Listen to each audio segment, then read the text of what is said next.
Today, I will be taking a look at the differences between English and Japanese Pokemon packs, as well as opening up some of each to see which language gives the better pulls. Some initial differences you notice right away are the size of the packs. The Japanese packs are much taller than the English packs because all of the Japanese packs come with a little hole at the top so you can put the packs on shelves individually. While these English packs are only able to do that if they're in a blister, these packs are just single packs from a booster box, and as you can see, they're significantly smaller than the Japanese packs. Another thing you might notice right away is the pack art. Japanese sets only have one pack art, while the English sets typically have about 4 pack arts per set, if I'm not mistaken. Then another big difference is the set name. You can see right on the front of the pack right there, we have Silver Tempest in English, while in Japanese, it is Paradigm Trigger. These two sets go by 2 different names, and one of the reasons for that is Silver Tempest isn't just made up of cards from Paradigm Trigger. It is also made up of cards from Incandescent Arcana,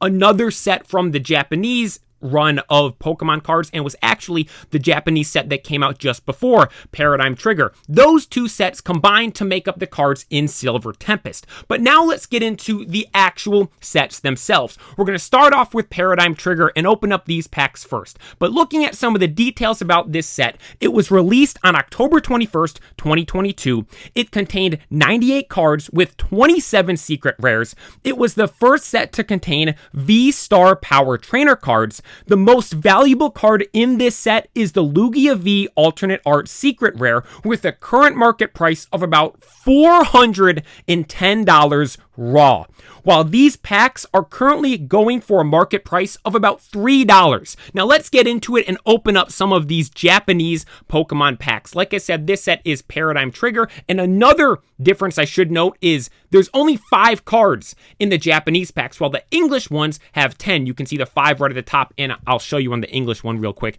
It says on the bottom 10 additional game cards. The number of cards is a big difference as well. So we're going to fly through these Japanese packs. Then the English packs might take a little longer to go through because simply there's literally double the cards. You got 5 to 10, which is a big difference. But one of the reasons why they do that is the Japanese sets typically give out better stuff, if that makes any sense. Oh my gosh.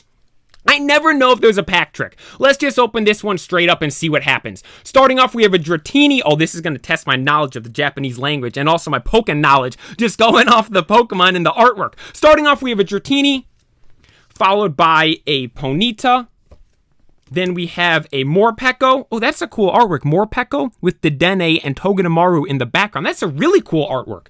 Then we have, Chestnut V. We got a V. Let's go. Super happy about that. Chestnut V. Then we have the, oh my gosh, Frost Slash non-hollow, but it's got Candace in the background because Candace, the gym leader from Sinnoh, that's one of her Pokemon. That's so cool. I love when they do artworks like that with the gym leaders or trainers or champions from the actual main series games and the anime and stuff in the artwork of the Pokemon cards. Like they did one where I think it's Cynthia behind a Garchomp during the Sun and Moon era, and I also believe there was a Metagross with Steven Stone behind it as well. Stuff like that is just so cool. Super happy to get that, but we did get a hit out of the first pack right there with the Chestnut V, and now let's move on over to the second pack. We'll put the Chestnut up right now because we'll put the best card from each language up in the background to see which language, like I said, ends up giving us the better pulls in the end. Then moving on to the second of the Japanese packs, the second and last Japanese pack we will be opening today of Paradigm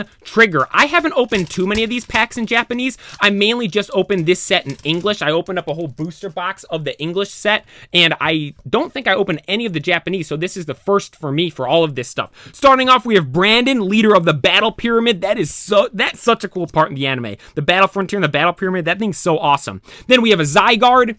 Then after Zygarde, we got a Rockruff. Then after Rockruff, we have some Fossil. Then after the Fossil, we have a Dragonair non-hollow. Oh, I thought there was one more card. We got Dragonair non-hollow. That's okay. Non-hollow out of the second pack, but we did get the V out of the first one, and there was some really cool artworks on some of the packs in the first pack as well. So that was really cool. But now let's move on over to the English pack. Silver Tempest. This set was released on November 11th, 2022, so a little under a month after Paradigm Trigger released. This set contains 195 cards with 20 secret rares. To compare that to Paradigm Trigger, this set has 97 more cards in the normal set than the Japanese printing, which is Paradigm Trigger, like I said, although it has 7 less secret rares, which is because the English sets are typically made up of multiple Japanese sets, like I said, and also the Japanese printings classify certain cards differently than the English printings. For instance, Lugia V Full Art is part of the normal set in English, but is a secret rare in Japanese. So you take into consideration the English set is made up of multiple Japanese sets. That's going to make the basic set have more cards, but then the Japanese sets will typically have more secret rares because they classify certain cards as secret rares that aren't classified as secret rares in English. The most valuable card in Silver Tempest is the Lugia V Alternate Art Secret Rare, same card as the Japanese set, although this card, in English, I found this really interesting, has a current market price of about $147, which is significantly less than the Japanese printing of the same card, which had a market price of $410. Typically for Pokemon cards, it's reversed. The English cards are normally worth more than the Japanese cards, although that is clearly not the case at all here. I used TCG Player and eBay to calculate the current market price for the English card, and then to calculate the market price for the Japanese card, I used current and sold listings for the card on eBay. I know it sounds like a pretty crazy, radical, and extreme difference.